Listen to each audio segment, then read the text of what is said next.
What's the meaning of buddy movie?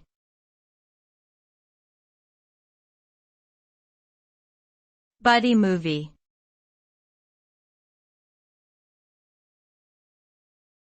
Buddy movie.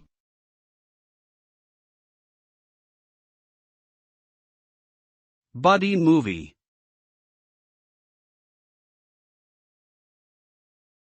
Buddy movie.